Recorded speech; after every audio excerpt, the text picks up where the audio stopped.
আমাদের বেসিক কিছু কাজ থাকে, কভার ওপেন করা, রোল করা, মার্কিং করা, এটাই আসলে বেসিক। এর বাইরে তো আসলে কিছু না, এটা প্রতিদিনেরই একটা রুটিন ওয়ার্ক। অ্যাকচুয়ালি আমরা যখন কোনো টুর্নামেন্টের জন্য পিচ রেডি করি, তখন আমি নাম্বার অফ ম্যাচের কথা চিন্তা করে আমি কতটা উইকেট রেডি করব সেটার সিদ্ধান্ত নিই করবো। কিন্তু এখানে আমার সিদ্ধান্ত ছিল আমরা 2টা উইকেটই খেলবো, 4 এবং 6। তো সেই ইয়েতেই আমরা আসলে 2টা উইকেটকেই রেডি করি।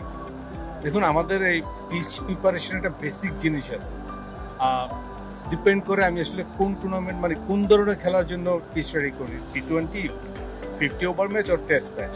যেহেতু T20 টুর্নামেন্ট, আমাদের টার্গেটে থাকে সলিড হার্ড একটা উইকেট বানানো, যেন ব্যাটসম্যানদের ফেভার দিয়ে থাকে, কারণ দর্শক আসে রান দেখতে, T20 শর্ট ফর্মেটে খেলা। সো ওইটা চিন্তা করে ওই বিবেচনায় আমরা আসলে পিচ রেডি করি, যেন ইভেন একটা গ্রাউন্ড পিচ থাকে এবং ফ্ল্যাট পিচ, যেখানে ব্যাটসম্যানদের অ্যাডভান্টেজটা একটু বেশি থাকে। গুড আউটফিল্ড, স্লোপটা ভালো, ঘাস সুন্দর ঘাস।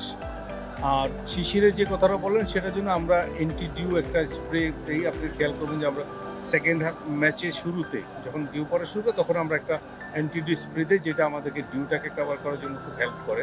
পাশাপাশি আমরা তো হেশিয়ান ক্লোথ দিয়ে এটাকে ক্লিয়ার করে নিই সবসময়।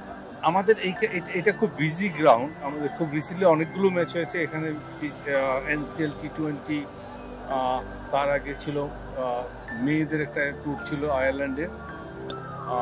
আর বিপিএল এর আগে আমরা যতটুকু সময় পেয়েছি, তাতে আমরা বিপিএল চিন্তা করি, আমরা মাঠটাকে ইয়ে করছি। আর নর্মালি হয় কি, যেটা আমাদের মাঠের ব্যাপারটা রেগুলার একটা মেনটেনেন্স।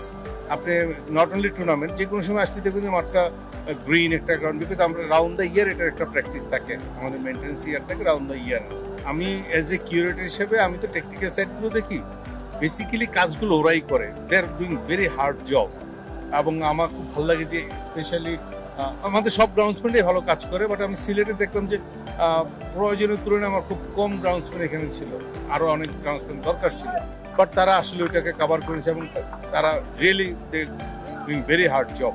এবং আমি তাদের কংগ্রেচুলেট করবো, থ্যাঙ্কস দিব যে আমাকে হেল্প করার জন্য। তাদের হেল্প ছাড়া আসলে আমি কিছুই নাই। Thank you.